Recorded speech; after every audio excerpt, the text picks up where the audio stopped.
छत्तीसगढ़ के एक छोटे से गांव बांसडीह में रहने वाला अर्जुन एक गरीब किसान का बेटा था। मिट्टी की झोपड़ी में रहने वाला अर्जुन बचपन से ही कुछ बड़ा करना चाहता था। उसका सपना था कि वह एक दिन पायलट बने और आकाश को छुए।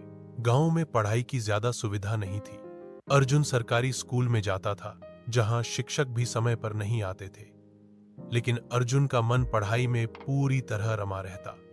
दिन भर खेतों में अपने पिता की मदद करता और रात को टेबल लैंप की हल्की रोशनी में पढ़ाई करता।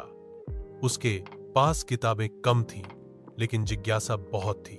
एक दिन स्कूल में एक अधिकारी आए और बच्चों को बताया कि जिला स्तर पर एक प्रतियोगिता हो रही है, जिसमें जीतने वाले बच्चों को शहर जाकर आगे की पढ़ाई का मौका मिलेगा। अर्जुन ने उसी दिन ठान लिया, अब मुझे सिर्फ भाग लेना नहीं है, जीतना है। अर्जुन ने दिन रात मेहनत की। खेत में काम करते हुए भी वह मन ही मन सवाल हल करता रहता। उसके शिक्षक ने भी उसकी लगन देखकर उसे गाइड किया और अतिरिक्त किताबें लाकर दी। परीक्षा के दिन जब अर्जुन कागज के सामने बैठा तो उसे यकीन था कि वह खुद को साबित करेगा। कुछ हफ्तों बाद परिणाम आया। अर्जुन जिले में प्रथम आया। उसे शहर के एक अच्छे स्कूल में दाखिला मिला। यह पहली बार था जब वह अपने गांव से बाहर गया। शहर की चकाचौंध और अंग्रेजी बोलते छात्र उसे डराते थे, लेकिन उसने हार नहीं मानी। वह देर रात तक लाइब्रेरी में बैठा रहता, समझता, सीखता और दोहराता। समय के साथ अर्जुन की मेहनत रंग लाई। उसने बोर्ड परीक्षा में शानदार अंक प्राप्त किए। इसके बाद उसने एयरफोर्स की परीक्षा देने का फैसला किया। बहुत से लोगों ने उसे हतोत्साहित किया। गांव का लड़का पायलट, ये सपना मत देखो। लेकिन अर्जुन ने इन बातों पर ध्यान नहीं दिया। उसके लिए हर नहीं एक चुनौती बन गया। 3 बार परीक्षा में असफल होने के बाद चौथी बार अर्जुन ने एयरफोर्स की परीक्षा पास कर ली। उसके आंखों में आंसू थे, लेकिन ये आंसू हार के नहीं, जीत के थे।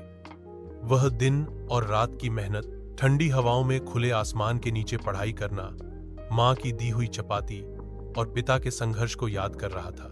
ट्रेनिंग के बाद जब अर्जुन अपने गांव पहली बार वर्दी पहनकर लौटा तो पूरा गांव गर्व से भर गया। जहां कभी लोग उसका सपना सुनकर हौसला करते थे, वहीं अब वही लोग तालियां बजा रहे थे। अर्जुन ने गांव के बच्चों के लिए एक पुस्तकालय बनवाया और एक कोचिंग सेंटर भी शुरू किया, जहां वह खुद आकर बच्चों को गाइड करता था। वह कहता, सपनों का कोई आकार नहीं होता, लेकिन उन्हें सच करने के लिए मेहनत का आकार बहुत बड़ा होता है। एक इंटरव्यू में जब एक रिपोर्टर ने पूछा, आपके सफर का सबसे मुश्किल मोड़ कौन सा था?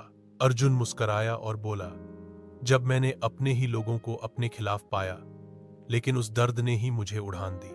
आज अर्जुन सिर्फ एक पायलट नहीं, बल्कि लाखों गांव के बच्चों के लिए प्रेरणा है। उसने साबित कर दिया कि जमीन से आसमान तक का सफर सिर्फ हवाई जहाज से नहीं, हौसले से भी होता है।